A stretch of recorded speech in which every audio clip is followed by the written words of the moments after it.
Hey everyone, it's Roman Mars, and today I want to tell you about a special miniseries we're going to be running on 99% Invisible the next few weeks. It's a collaborative show we're making with WBUR's podcast about internet culture, Endless Thread. And here to help me introduce our special series is the host of Endless Thread, Ben Brock Johnson. Hey, Ben. Hey, Roman. So, Ben, you've been on our show before. Yeah, that's right. We worked together on an episode about the history of Svalbard, the home of the global seed vault in Norway. You've also featured an episode from Endless Thread about the Punisher skull and how that imagery is used by white supremacists. Yes, which continues to be relevant today. So I feel like our shows have always been simpatico. And last year you came to us with a really cool idea for a collaboration all about video games. Yeah, I'm so excited about this. It was really fun to work on with y'all. Roman, do you know what you call two people collaborating to beat a video game together? No. Is this like a riddle or is this like a real thing? It's a real question. It's called a couch co-op. Oh, okay. So we're sitting next to each other on the couch, like trying to defeat a level. Got it. That's right, man. You got the soda, I got the snacks. We're ready to go. Now, I am not a hardcore gamer. I mainly play solitaire on my phone or the New York Times puzzles each day. Yeah. How about you? I play several hours a week, I will admit. I'm in the Helldivers 2 zone right now, playing that game a lot. But one of the things I love about your idea for this series is that it's all about how video games and video game design have changed the world beyond video games. So you could be a very casual gamer like me or a more serious one like you, and you will still get a lot out of it. That's exactly right. I really believe that video games have this really interesting and outsized impact. I'm very excited to reveal this. We are calling our series, Roman, Hidden Levels.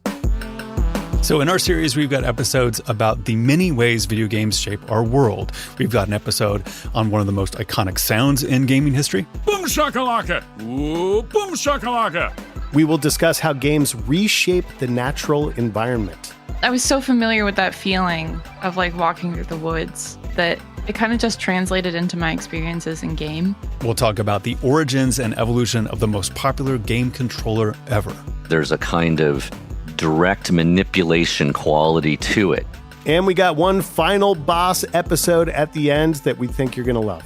Sega was the challenger, right? Sega was never the king. Sega was just coming up to the king and asking for a fight. So in true couch co-op spirit, this show hits both the 99PI feed and the Endless Thread feed, available everywhere on October 7th. But for SiriusXM Podcast Plus subscribers, you can actually listen to the first episode right now. So if you're not a SiriusXM Podcast Plus subscriber, make sure you subscribe to get all 6 episodes ad-free and 1 week early. Also, I'm excited about this, Roman. We're going to have 2 extra side quest mission episodes. That's going to be in the Endless Thread feed. So again, Hidden Levels hits both the 99% Invisible and the Endless Thread feed on October 7th. We hope you like it. This is 99% Invisible. I'm Roman Mars. We spent a good chunk of last year on a special series breaking down The Power Broker by Robert Caro, the incredible biography of New York City planner Robert Moses. The Power Broker is such a complete work, but the end of the book is not the end of the story. When The Power Broker was published in 1974, New York City was crumbling, and its subtitle, Robert Moses and the Fall of New York, was widely accepted as truth.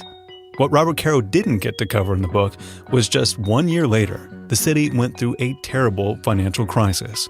That crisis is the subject of a new documentary called Drop Dead City, directed by Michael Rohatyn and Peter Yost.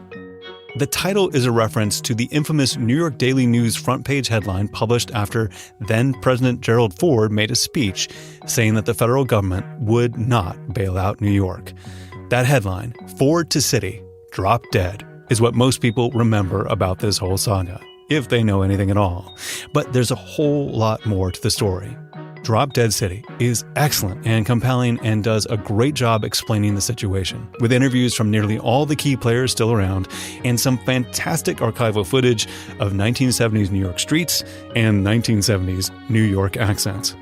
It sort of feels like a coda/next chapter to The Power Broker. So I thought it'd be fun to break the movie down like we did with each chapter of The Power Broker and turn this into a special episode of the 99% Invisible breakdown of The Power Broker. Which means, of course, I had to call up my co-host, Elliot Kalin.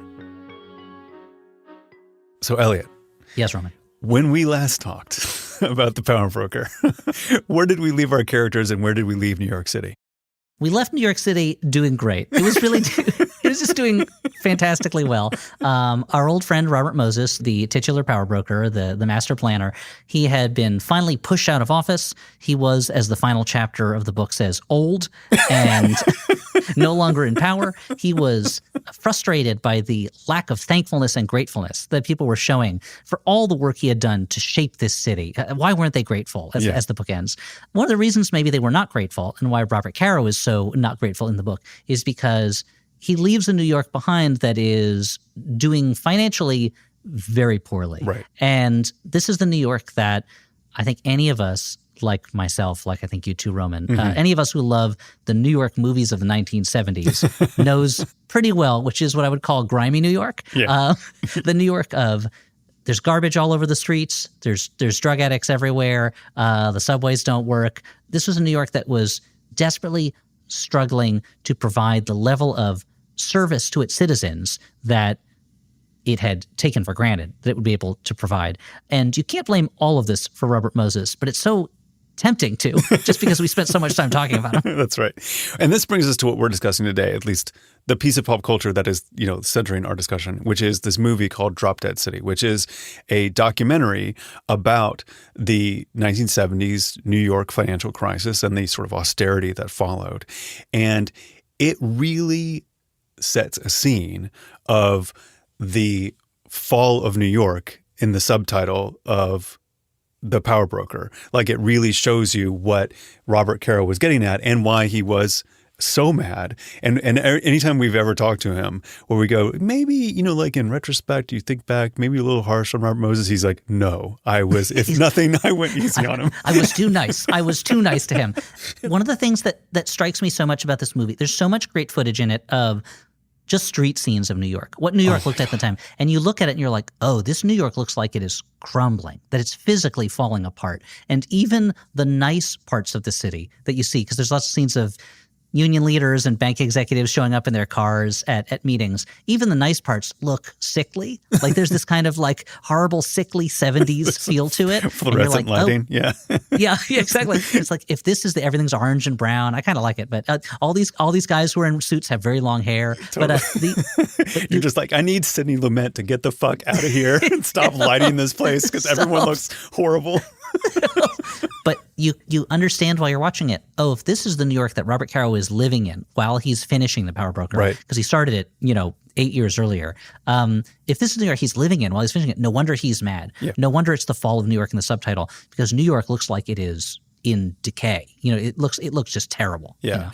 And so that's the first striking thing in this movie, the sort of visuals of that. The other striking thing that I love about this movie is the New York accents are just out of control. We have flattened culture by I think social media and stuff of like regional accents have really fallen away, especially the sort of quintessential New York accent has really like diminished because kids are interviewed on the street talking about Mayor Abe Beame. I think that's not fair. Why should people get laid off? Well, the mayor says there isn't enough money to pay him. Well, I don't care what he says. He's just a dumb old bum. It's just like, it's so fantastic. I love it. And the movie immediately delights with the visuals and the sound of New York City in 1975. It's spectacular. I feel the same way because as much as I was saying, oh, it's crumbling, the city is falling apart, there's still something so enticing about it. And maybe it's just the young punk in me that refuses to die all the way, knowing that there's going to be all these amazing things that come out of this decay, That's right. But perhaps it's like you're talking about, it's that the accents are so strong, the personality of the people in the city and the personality of the city is so strong. Whereas New York, as much as I love it, it's still the greatest city in the world and always will be. It's a city that does not feel as distinctly New York as it once was. Yeah. And the saddest aspect of the movie is that New York at the time is having trouble taking care of its citizens. It's having trouble living day to day because it's running out of money and it's living on debt. But the second saddest part of it is this undercurrent of, yeah, things were bad, but there was still something New York about this place. And the process of the austerity that was brought in, the money that was brought in to get New York back on its feet financially, inevitably has that flattening effect that you're talking about, where New York stops being itself and becomes instead the global capital of finance, which is not as fun a place to be. Well, right. And that's a big theme of this movie and this sort of like any sort of history of this time period is, this was the last vestige of New York City being a working class city where most people were part of a union. There was a large, infrastructure of workers in the city. They could afford maybe not to live in Manhattan, but they could buy a house in Brooklyn or Queens. And this is hitting at this moment where this is breaking because there's all these city services that are being offered, and the unions are quite powerful, and they've made a good life for the people who are underneath the unions. But many forces are making it so like the economic centers of the city are leaving. So like factories are leaving the city. They're no longer in place. White people are leaving the city. They're no longer there as a tax base. And city services are keeping up. And this is further complicating the financial problems of the city. But it turns out that the financial problems have been a long time coming, but nobody knew about them because the city kept horrible books. They didn't have an accounting system that made any sense. It was chaotic. Everybody had stuff in drawers. Everybody had buried stuff. And there's got to be a good and to some of this. There were no f***ing books. I've mentioned before on the Power Broker podcast, my favorite movie is The Taking Pelham 1, 2, 3, the 1974 edition. And I love it, but the whole time I'm watching it, loving it, I'm like, I'm so glad I don't have to live in this city and deal with these people who are in it. Because all of these very kind of like quaint, fun, abrasive New York types are probably not the easiest people to work with or deal with on a day-to-day basis. Guys, take it easy, will you? Oh, come on. If I gotta watch my language just because they let a few broads in, I'm gonna quit. How the hell can you run a goddamn railroad without swearing? And an example of that is that the bookkeeping of the city, this is a city that's been around for hundreds of years by this point, and the bookkeeping on this city is non-existent. It's basically run the way that like a guy just out of college does his taxes, where he just has a bunch of like crumpled receipts, and maybe he printed out the form to pay his taxes, and it's just astonishing the way that the city has done such a good – I guess it's a real tribute to the New York spirit that's done such a good job of surviving when nobody knows how much money is being spent on anything or how much money the city has at any given point. And you can't look at a ledger and say, here's what the budget is, here's what our debt is, here's what the deficit is, here's how much we're paying each of these departments. Instead, it's just various rogue numbers floating around in different people's heads and on different scraps of paper. And one of the amazing things about this is that the mayor who this is going to fall on the hardest, Abe Beam, he was the comptroller beforehand. So he's partly responsible for how disorganized the system is because he was the guy who was keeping the city afloat using scraps of paper,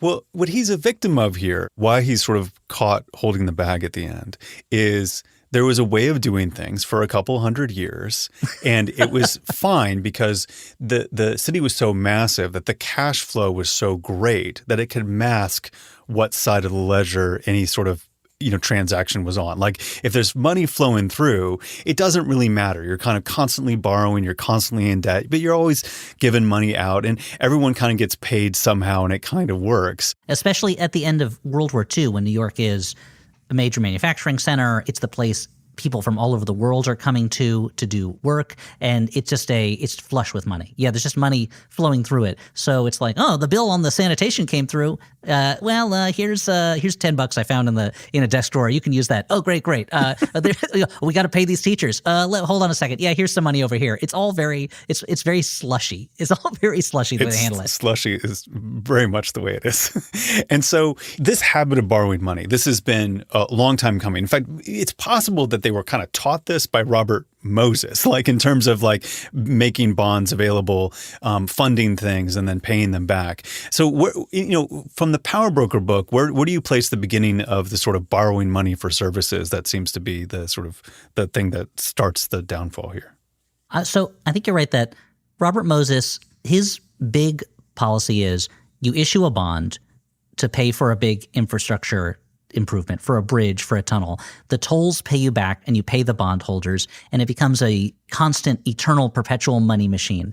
And when Mayor Wagner is mayor of New York, there's a funding shortfall, and for really the first major time, the city itself is now issuing a bond. It's now borrowing money in order to pay not just a big capital improvement bill, not a new thing like a bridge or a tunnel or a stadium or an aquarium or something like that. That's a one-time fee that will pay itself off.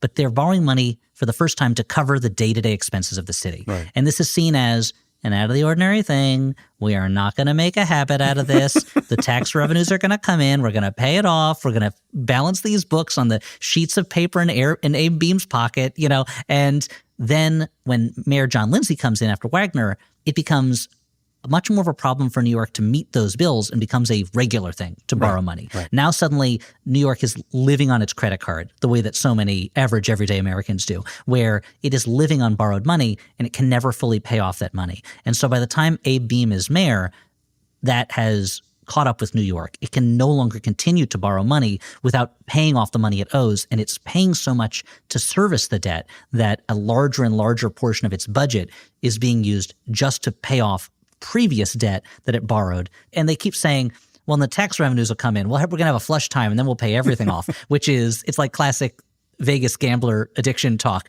It was like Heat with Robert De Niro, basically, where it's like just one last big score. Then we'll be done. That's Val Kilmer. Then we'll be done. Just one last score, but everything goes terribly. I mean, spoiler for the movie Heat, the big heist doesn't go off the way they want it to. And this is also reflected in the state budget as well. Nelson Rockefeller, the sort of Northeast liberal Republican, which doesn't really exist anymore, was also quite a spender. Liked to provide services. Was I think a man with a good moral compass. I have no objections to him greatly, but also was a spender and took a lot of pride in the services that were provided to New Yorkers through the state government. So all of this. This was just the habit of the time and the habit of New York. Not just in New York. This was city, state, and federal. Because This is the era of the 1960s. It's the time of the Great Society. We are post-World War II, and America is saying, how can we, the most powerful country in the world, have poor people? How can we have hungry people? Mm-hmm. We have to take care of everybody. And it is the best of intentions, and their ambitions become larger and larger about how to do this. And unfortunately, economic forces change, time changes, and suddenly they're not as flush with money. And it's very hard to put ourselves back in that mindset, since for the past 40 years we've lived in America where the overriding ideology has been, we've got to not spend money on services. This is the thing that we cannot spend much money on. Whereas in the 1960s, it was the exact opposite. And the crisis in New York was one of those big tipping points in turning one from the other. That's right. I mean, there was a sense up until this point, or maybe just especially during this time, that there was a social contract with the big manufacturers and bankers and rich people that to make a society, we all pitched in to create a better world for everybody.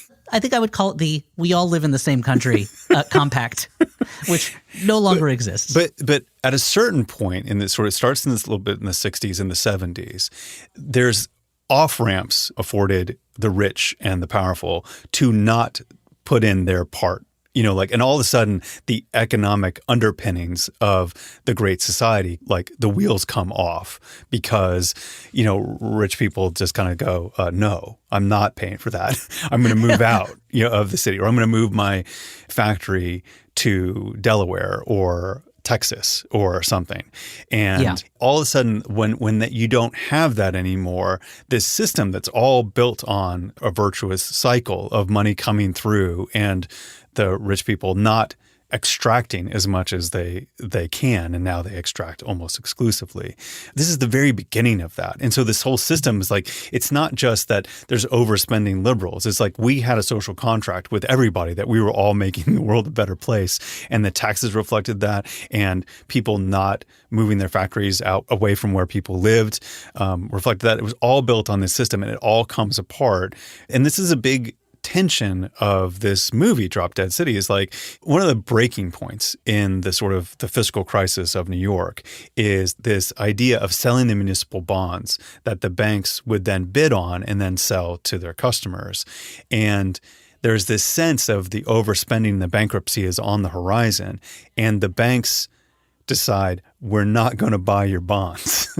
And it used to be competitive, and they'd bid on it, and then they would parcel them out. And all of a sudden, this gear in the system of how the city pays for itself and pays for the services just starts to break down because the banks decide they do not want to take the risk of supporting these bonds because they do not know if the tax money is going to come in. They are right to be skeptical of it because the tax money is not coming in. It's not that they're wrong. It's just that up until this point, there was a shared fiction among everyone. It must have been just completely weird for Abe Beame, who is the mayor, who was the comptroller and becomes the mayor. And the new comptroller is named Harrison Golden. He does this independent audit, and he's just like, the books don't exist. Nobody knows what anyone's making. The banks begin to ask questions that are harder questions about whether or not the income coming in from these bonds is actually going to be paid. And in a way, Beame felt attacked. It's the kind of thing where if this was Enron, Golden would be a hero. He'd be a whistleblower. Yeah. But it's not Enron. It's New York City, and it's a lot of people live there. Right. So there's much more at stake that's fraught. And Beame, there's so much of the story that is a story of changing generations in a way. Beame is a fascinating character to me, partly because he is a very unfascinating person in a lot of ways. He's a very short king. 5'2". He's this short little guy. He's an old school politician. He came up through the machine. He came up in the days when you were a ward leader and you made sure that the people in your area had food on Christmas. This guy needs a job. Okay, I'll pull some strings to get you a job. And now he has become mayor in a new world where that kind of extremely hyper-local politics has been minimized or maybe vaporized by the interconnectedness of everything, and by new ways of doing things and more professional ways of doing things, and banks that expect a more professional, more corporate level of governance than what he's used to, what he came up through. And I couldn't help compare him in my mind with the mayors that came after him, specifically when I was living in New York. And he's very much the opposite of Mayor Michael Bloomberg, who was mayor for 3 terms and was very much I'm a billionaire. I ran a corporation. I'm now going to run New York the way that a billionaire who runs a corporation would like New York to be run. Whereas Abe Beame was very much a guy who came up from the bottom and said, I'm going to try to run this city the way that a guy from the bottom might want it to be run, which is one where we try to give everybody the things that they need or want, and we don't worry as much about paying off bankers. And it just wasn't the right time in history for him to be doing that. So the city is dependent on the bankers thinking that the city is financially sound enough to do business with again. And the bankers wanted all sorts of city services cut for them to feel okay about investing in the city. And one of the main friction points between the banks and the city in terms of services was the City University of New York, or CUNY. CUNY is the city's public university system, and it had been tuition-free since its founding in 1847. And Abe Beame is a graduate of CUNY, and he says all the time, I wouldn't be here. I wouldn't be mayor if it wasn't for free tuition. And it becomes such a symbol to the bankers of what New York is doing wrong. They think they can give free college to everybody in the city. This is insane. Charge them tuition. And what the normal citizens, what the let's say lower wage citizens of New York believe, which is that the city is this shared place that owes services to them and which is there to help them to rise up in their status, or their children to rise up in their station.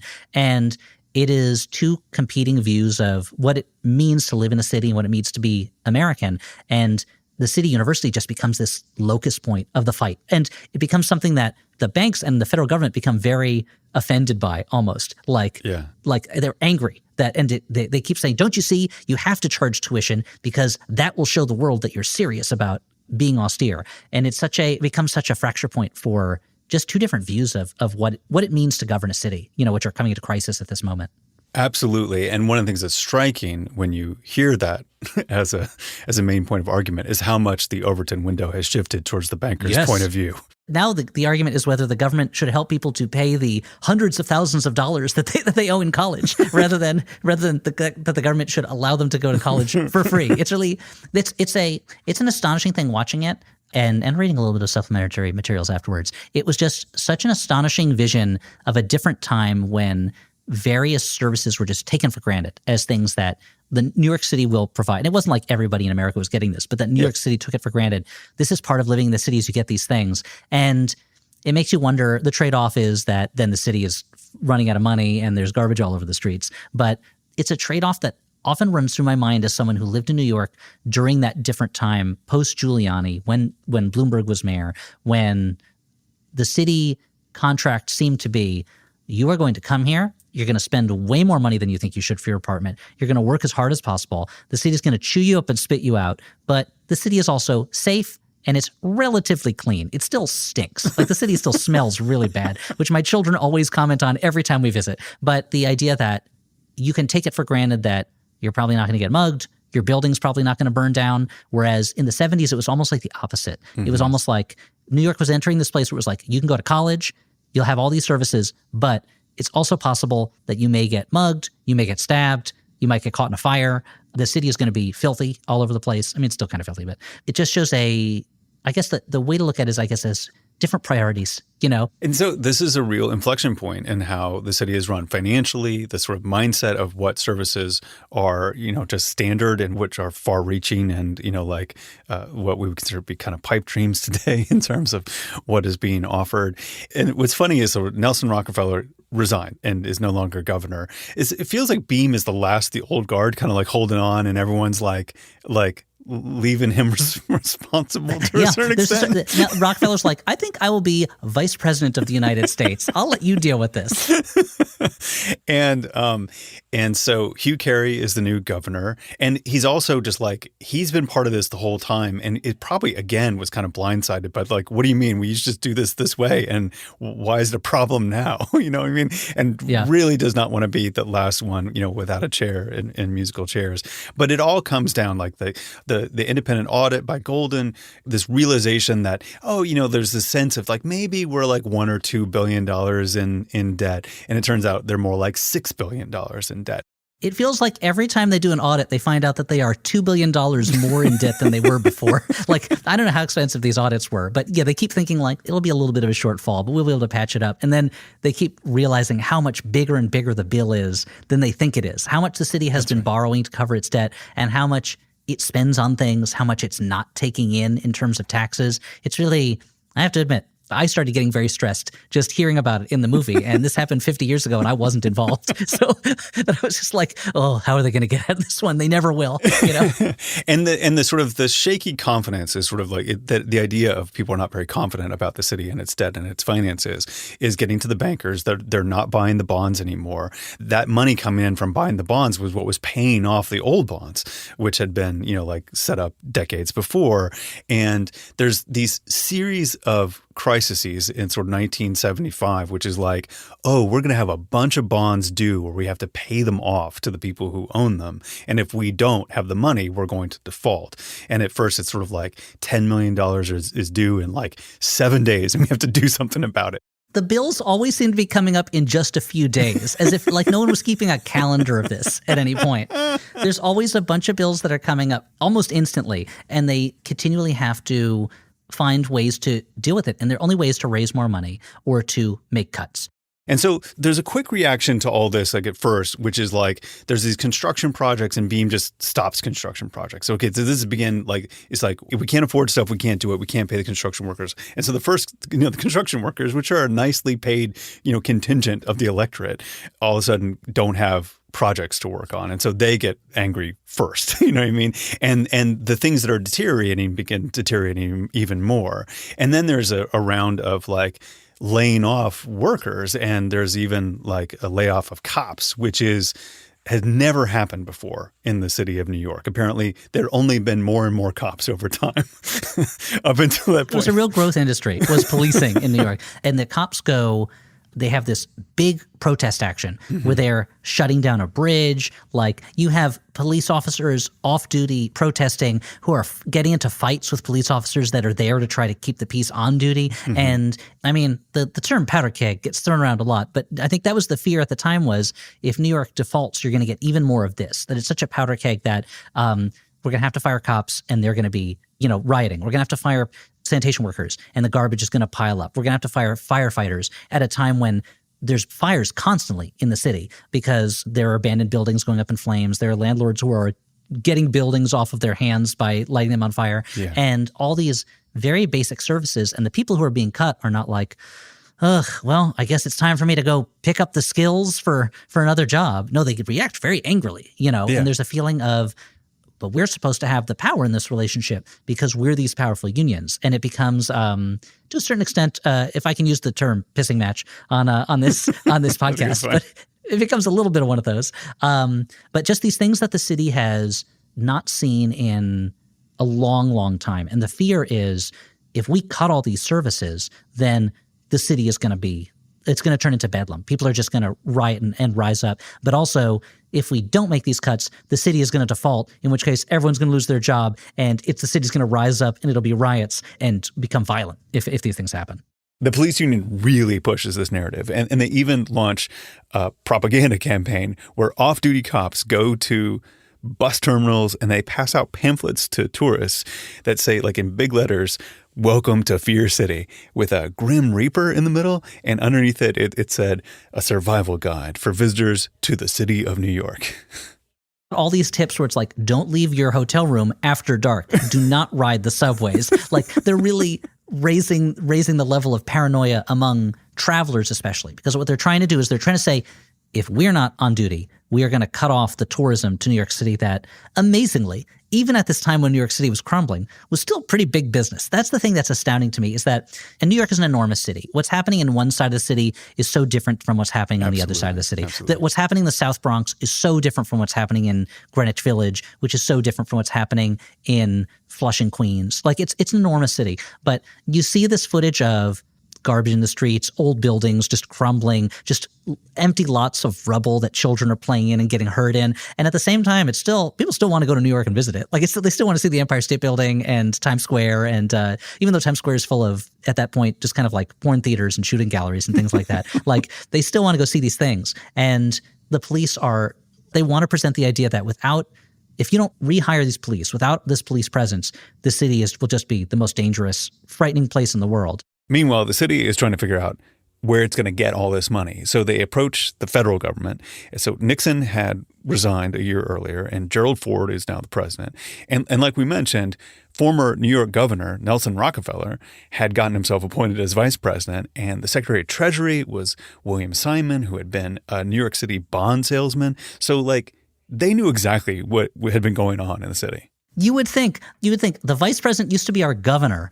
The Secretary of the Treasury used to work here. This will be super easy, but it's the exact opposite. It's such a stonewall, and Simon is part of the problem. But another part of the problem is who is running things in the Ford administration. And like, my stomach hurt when these guys showed up in the movie. It's Donald Rumsfeld and Dick Cheney. That's right. What is going on? Like, what? How many times are they going to pop up in the government and wreck things and just do bad stuff? Like, they're just such bad guys. It was like, I don't know if you had the same reaction I did, Roman, but it was literally like, as soon as they showed up on screen looking young and smiling because they're doing bad, they're hurting people and they love it. I was like, ugh, these guys. Yeah, like, I know. How do they keep doing it? These bad pennies keep turning up. It's totally right. It's like watching the Star Wars prequels and you see like Senator Palpatine walking across and you're like, I know what's going to happen now. Yeah. More on Drop Dead City after the break.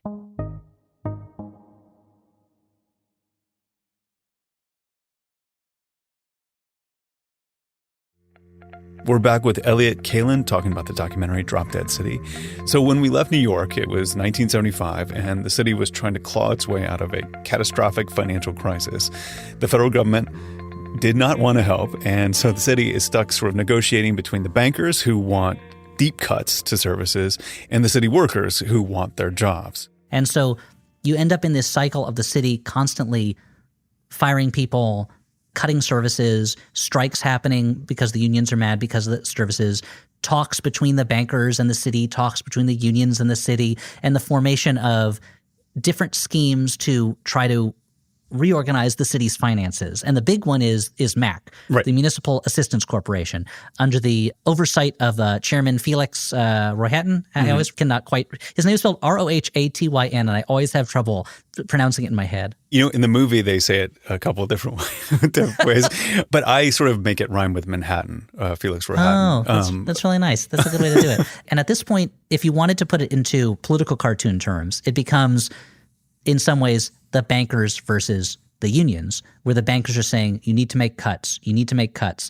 And the unions are saying, no, don't make cuts. We're going to go on strike if you do this. And the city is kind of paralyzed in the middle. But it's really more complicated than that, because so much of the solution to the problem involves also the unions investing in these bonds as well, which is something that I was not as familiar with and seems very strange to me, because it's like, well, now the union pension fund is going to invest in the city that then pays the union workers. And if it works, what a beautiful cycle of money that it can just go in and out of the union pockets and out of the city pockets. But it really shows you, I guess, that the narrative that I was always taught growing up was the city ran out of money because it was too poorly managed and it didn't know what it was doing, and it needed help, and it had to cut everything in order to get bankers to come back and businesses to come back. And it had to become the technotopian, of capitalist world that is right now. But in reality, it's a much more complicated story, and one that didn't come to as clean a conclusion as it's sometimes told, but also still relied on a lot of different power brokers and power sources having to come together to work together in some way. This whole idea of this municipal assistance corporation is basically there to find, wonky ways to create new kinds of bonds, so that maybe if the MAC is sponsoring the bonds of the city, it has a little bit more confidence in terms of the bankers, and they kind of get this will show the banks that somebody is overseeing the city in a way that's going to keep it honest. And I love also that they need a great acronym for it, and they start calling it Big Mac, which is it's just that branding is so important, even in something like this. And the way people perceive things is so important, even in something as seemingly boring and cut and dry as municipal bond confidence, Right. So Big Mac comes in and it begins to diminish Mayor Bean, who's just sort of there for, ceremonial things and is not making the fiscal decisions of the city, which you could argue is like the key decisions of a mayor. And I would say so. Yeah, I would think so. And then they can't get a break from, he goes and testifies in front of subcommittees where these Alabama senators are like chastising them for their spending habits and stuff like this. It's like the whole place is really, really shaky. Now, what we all have to consider is how the people back in our respective states respond to this. If we're going to help you out, we've got to justify it to them, and right now we're having great difficulty doing it. Now, you noted yourself that New York has the strongest municipal unions in the nation. I suggest that they're too strong, and the salaries are inordinately high in New York. That feeling that New York needs to be disciplined, that it needs to be punished, that it is a place that can barely hold together, and it's full of just the most violent, uncontrollable, liberal scum of the country, which has its incredible layers of racism built into that. Absolutely. That so much of this is Black migrants from the South coming up to New York. This is Puerto Ricans coming to New York City, people who are not middle-class white homeowners.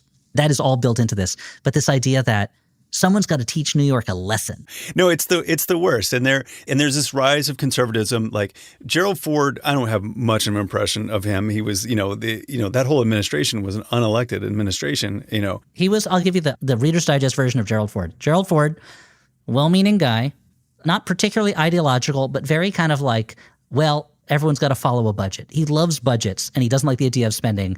Very athletic, incredibly athletic, probably the most athletic president we've ever had. Could have played professional football, that is. But yeah, unelected to where he is. And the feeling I always get from him is someone who is not really equipped to handle the job that he is doing. He's not an idiot, but that he is struggling more because he does not have a real strong ideological bearing. And so when this is all happening with New York City, what's really in the back of his mind, other than New York needs to be taught a lesson because everyone needs to live within a budget, is I know in 1976 I'm going to face Ronald Reagan in a presidential primary. That's right. And Ronald Reagan is going to say, we need to cut taxes and we need to cut services. So I got to outflank him on the right. And it just shows you how any decision made by someone in an elected federal office is partly about the decision and partly about how is this going to affect me in the next election. And I think it can't be understated how much Gerald Ford was taking a cue from the people who worked for him, who were much more conservative than he was, and also attempting to set himself up not as I'm the Republican presidential candidate who saved New York by giving it an unlimited lifeline of money, this city that all of us conservatives hate, but instead how he's trying to kind of out Reagan in that moment. And he doesn't do it in the most tactful way. In the documentary, Ford's communications director, David Gergen, says he got a call to write a speech for Ford explaining why he would not support any help to New York City. I had the impression that Ford wanted a hardline speech. So I wrote a very hard-hitting speech and sent it over with the understanding it was going to be staffed out. And what happens in the staffing now is it gets watered down. I was shocked when he gave a speech. Responsibility for New York City's financial problems is being left on the front doorstep of the federal government, unwanted and abandoned by its real parents. I can tell you, and tell you now, that I am prepared to veto any bill that has as its purpose a federal bailout of New York City to prevent a default. I am fundamentally opposed to this so-called solution. Ford gives this speech on October 29th, 1975. And the next day, the New York Daily News runs a front page story with the headline, "Ford to City, Drop Dead." Of course, Ford never said those exact words, or like really anything like those words, but it did not matter. When it was run through the New York Daily News translation machine, we end up with the headline, "Ford to City, Drop Dead," which is such, I mean, when you think about the greatest headlines in American history in newspaper, it's like, man walks on moon, Dewey defeats Truman, and Dewey defeats Truman just gets in because it's that great picture because they were wrong. And Ford to City, Drop Dead. And then I think it was the Post had headless body found in topless bar, which is one of the all-time great New York newspaper headlines. But the fact that this headline felt to New Yorkers like it so captured the feeling they were getting from the federal government, and it so tainted the idea of Ford's response in the minds of New Yorkers in a way that you can argue whether it was fair or not, but I will say it's a great headline, so I'm okay with it. It's really a moment where you see the power of journalism, because one of the things that's so fascinating about the Ford tough speech and the New York Daily News's "Ford to City, Drop Dead" headline is that in a way, I think it creates this, like, the city reacts to this gut punch and kind of pulls together because of it. Like, it really has a powerful impact, because all of a sudden it's like New York is like, f*** you. Yeah, it's just a drop dead me. No, President Ford, drop dead you. And it's amazing. I mean, I guess it goes to show, I feel like this is the kind of thing that bad guys say in action movies all the time, where they're like, if you want to bring people together, give them a villain to hate. And it feels like these New Yorkers are all at each other's throats as the movie presents in a way. Labor is mad at capital, and different people are mad at other different people, and the people who are not getting the garbage picked up are mad at the strikers and things like that. And then once Ford comes in and says, no, the whole city, I'm not going to help you, you stink, everyone gets mad at him, and it does draw them together a little bit. It's like the end of I think we all remember the end of Spider-Man, the Sam Raimi film, where people may not like the wall crawler, but as soon as they see the Green Goblin attacking a tram full of kids, they know they have to throw pipes and garbage and things at him. That's right. Because I think it does help them to realize at the very least, we can't fight among ourselves if we're going to get through this, at least not the same way we were before, and that the government is not going to help us unless we show them in a way why they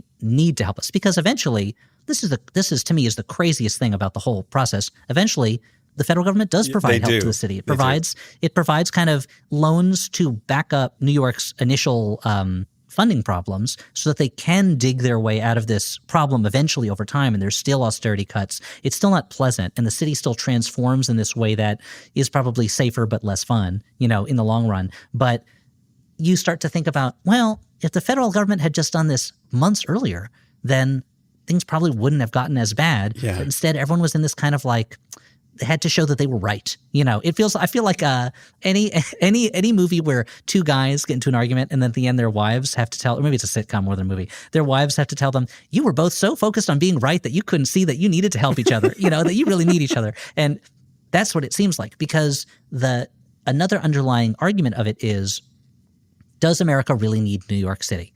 Is New York City as important as it thinks it is? And can the United States teach New York a lesson without its own regional banks that have already invested in these New York bonds over the years, without them falling apart, without international business falling apart, without the other countries seeing America as crumbling? Like, this is during the Cold War, and it's the idea that the United States would allow its largest city to just default and go bankrupt, and that Russia would not have a field day with that is also an amazing thing.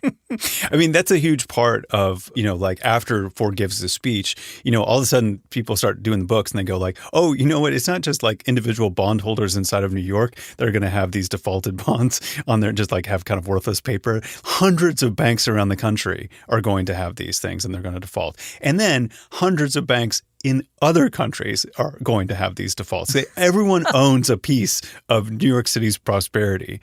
Literally, the head of state of Germany is saying to Ford, like, you're not really going to let this happen, are you? Because this would be really bad for everybody. And everything changes. And all of a sudden, all these sort of systems that put into place, which, were kind of having a hard time gaining traction, were finally like people realizing that this needs to be solved. So like Albany decides on a bipartisan basis to raise taxes, and the city cuts services, and Felix Rohatyn helps oversee this. He's talking to all sides because he kind of can see all sides of this stuff. He brings people together. Ford promises a bunch of loans. The last little bit is the labor unions buy the MAC bonds. They take their pension money and they invest in the city. And this last little bit of convincing, especially the teachers union, who, kind of got I don't know, they sort of set up the head of the teachers union as particularly kind of truculent when it comes to this stuff, particularly because the teachers are pretty underpaid. And the one thing they have is security. And when they were laid off in great number, they took great offense to what the city was doing, and also like packing the schools with more and more students. Like classrooms are supposed to have 30 students, would have like 60 students in them. And so they really had to be convinced to invest in these bonds. But in the end, they did. And that sort of set of things finally sort of averted bankruptcy in its worst moments and kind of set them up on the path to, like a reset of what a city services could be offered, but sort of a fiscal solvency that sort of like continues, I think, probably tenuously to this day. It's this amazing kind of hinge point. And Drop Dead City presents it so viscerally, this hinge point from the city as it was to the city as it became. And it feels, to someone who grew up outside of New York in the 80s and then the early 90s, and then was in New York in the late 90s and the 2000s, it's just so fascinating to see this kind of other version of the city that really doesn't exist the same way anymore. There's remnants of it, the city that like my parents would tell me stories about, or that you can watch movies about. But when you walk around New York now, it just doesn't have that same feeling. It doesn't have that same visceral feeling. And so much of the strength of the documentary comes to how it seems to capture that feeling of being in a different city than the one that exists now, that I wish I could visit, but I'm never quite sure I actually want to live there, because it does seem, it seems like a real dismal place. It would be a lot for sure. Okay, so to bring us back to the power broker discussion, Robert Moses is not mentioned in the movie Drop Dead City. This other book that we read sort of like in conjunction with this to get a full picture was this book called Fear City by Kim Phillips Fine. Moses is mentioned maybe once. I don't even remember it being a very big deal. That feels like deliberate decentering of Moses to me. Maybe in both projects, that the power broker and Moses' shadow, through the power broker, not even Moses himself, but through the power broker, that shadow falls so heavily on New York studies that it almost feels like a deliberate setting him aside to focus on other things. But maybe it's also a sign of just how fast history was changing, how fast New York and the world was changing, that maybe I wouldn't be surprised if the people at the time were not thinking about him too much. New York it's a fast-moving city. It's always changing and transforming itself, and things that were incredibly important and vital to it at one point become the thing that your grandma's telling you about that you're like, yeah, whatever. We don't deal with that anymore. And I wonder if that was the way that the city felt at the time in the 70s, that Robert Moses, the cartoon animal version of him where he's a moose, that Robert Mouses, that would be the other one, that Robert Moses, maybe he felt like old news at that time. And I don't know, maybe it took another generation of reading the Power Broker to reassert his dominance. I know it's a strange thing. It's the way that public figures and their memories kind of go in and out of fashion as well, just as everything else does. But just because Robert Moses is the center of our lives and our thinking about New York, because all the time. It's rare I spend a day where I don't think about it. If you were to put this in, just from the experience, like we're not experts, we're just like fans and we're, like invested fans in this. Would you place any of this crisis at the feet of Robert Moses? Like, is there any part of this that you think he is responsible for, or, is a part of this, that even if it's not presented in this movie or this book? I'm curious to get your take on it, Roman, but first I'll give my take because you so kindly asked me. I appreciate it. That I think so, certainly. That Robert Moses, there's so much in the city that was going on that was not related to Robert Moses when he was around. The Power Broker makes him seem so central, but at the same time, garbage pickup doesn't really get mentioned in the Power Broker. And that is one of the 3 vital services of New York City. It's like police, fire, garbage pickup. Water is on there too. Maybe that's the 4 vital services. And that's one of the curious things about the austerity measures was the argument over whether education is a vital public service or not, whether it's necessary or not. But certainly garbage pickup is, because if the garbage doesn't get picked up for a couple days, the city is disgusting. Like it's like a pit. It's just horrible. But it doesn't get mentioned in the Power Broker because it wasn't a thing he was involved with at all. But keeping in mind that there's more to the city than just massive construction projects, you have to imagine that the things he did in terms of moving the city's priorities away from internal services and travel for residents and towards the construction of ways to get out of the city or through the city, and ways that he starved public transit of funding for private transit, and the ways that he refused to pay off the bonds for the city bridges so that those tolls could never go to other city needs. They would just always go back to the Triborough Authority. That he, at the very least, was setting up or contributing to the conditions that were leading to what was making it harder to live in New York City, which is what this really comes down to. The services would not be necessary if the city was easier to live in, and was also contributing to the city's just lack of spending cash on a daily basis. You can't run a city on the tolls on the Triborough Bridge, but you could probably keep it afloat for a couple days if you needed to. I think that's right. I think his sort of ability to sequester and isolate this little business of the Triborough Authority and keep it away from the general operating expenses of New York. And there's really no reason why, if you just weren't so obsessed with roads and to a lesser extent parks, that you wouldn't think that this money coming in could not support public transit or other services, and just realize this is an income stream that is part of New York, and New York should use it as it best sees fit. Whereas Robert Moses wrote all the laws and controlled everything so that he got to see where that money went to and how to create these shovel-ready projects to get from the feds. And, you could say that, maybe that wouldn't have worked as well had he people being able to get to that money and use it for other things. But yeah, that would be great if he didn't get his way.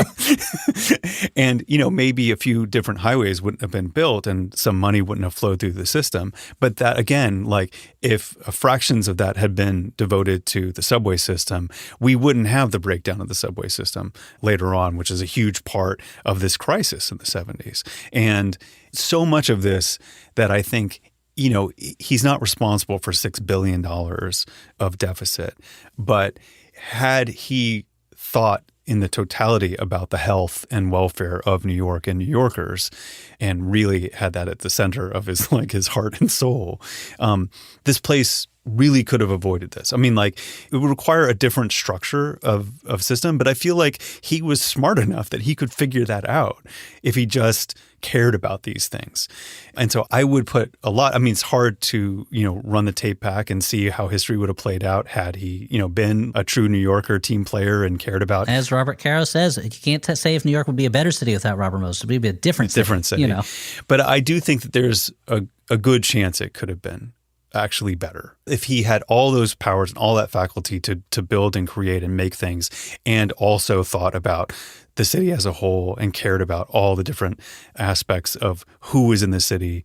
I think that there was a tool at the disposal of the city to make this better and maybe not have this crisis happen at all. And Robert Moses could have been that tool, You put your finger on something, Roman, too, that I had forgotten about because I'm so focused on the physical, the tangible, roads, tunnels, bridges, parks, that you're right that you mentioned he wrote the laws. And one of New York's problems was that it could not raise certain taxes unless the state gave it approval. There were institutional reasons that New York was kind of stuck in doing things the way it was. And he was responsible for at least some of those laws. Yeah. He wrote the state constitution for New York, right? So he is somewhat responsible for it directly, even just from that. And I think you're right. If he had been writing those laws less to an eye of how do I create little loopholes for myself in the future for doing powerful things, and more from a point of view of that earlier Moses that we want to believe in from the beginning of the book, who is more idealistic, even if we don't agree with all of his ideals, then perhaps the city would have still found itself in a tight spot, but would have had the tools to wriggle out of that tight spot without things coming to a head so dramatically and so explosively. On the other hand, think about it this way, Roman.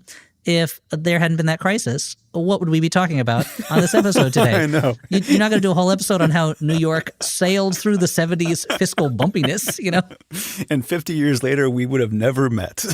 Yeah, that's true. So really, in a way, everything worked out for the best. Yeah, that's true. Hey, it was fun revisiting The Power Broker and watching this movie, Drop Dead City. If you haven't watched it already, I really recommend you check it out. If nothing else, just to hear the New Yorkers talking in the 1970s is like the greatest thing in the world. And this is great. Thank you so much, Elliot, for rejoining us. Thank you so much. Anytime you want to talk about New York and how grimy it can get, please have me on. I would really appreciate it. Drop Dead City comes out on VOD on November 14th, and if you live in New York, there are a bunch of screenings coming up. You can find out more at dropdeadcitythemovie.com. And if you're interested in 1970s New York, but never got around to listening to our Power Broker Breakdown series, then do yourself a favor, scroll back up in the 99PI feed to December 2023 and hit play every time you see the words The Power Broker. You can enjoy it whether you're reading along or not, and Elliot and I talk with a bunch of great guests, including Conan O'Brien, AOC, Pete Buttigieg, and the man himself, Robert Caro. This episode was produced by me and Isabel Angel, music by Swan Real, mix by Martin Gonzalez. 99% Invisible's executive producer is Kathy Tu. Our senior editor is Delaney Hall. Kurt Polstead is the digital director. The rest of the team includes Chris Berube, Jason DeLeon, Emmett Fitzgerald, Christopher Johnson, Vivian Leigh, Lasha Madon, Jacob Medina Gleason, Kelly Prime, Joe Rosenberg, and me, Roman Mars. The 99% Invisible logo was created by Stefan Lawrence. We are part of the SiriusXM podcast family, now headquartered 6 blocks north in the Pandora building in beautiful Uptown, Oakland, California. You can find the show on all the usual social media sites, as well as our own Discord server, where we have fun discussions about constitutional law. Again, we have conversations about architecture, movies, music, and all kinds of good stuff. It's where I'm hanging out most these days. You can find a link to the Discord server, as well as every past episode of 99PI and the Power Broker Breakdown at 99pi.org. I can have you talk about Philadelphia, too. You can insult Philadelphia just on the side. I can't believe we got through a whole episode without me insulting Philadelphia. You've got a world-class art museum. World-class. You stick a statue of Sylvester Stallone on the steps? What are you doing? Philly, what are you doing? What are you doing, Philly?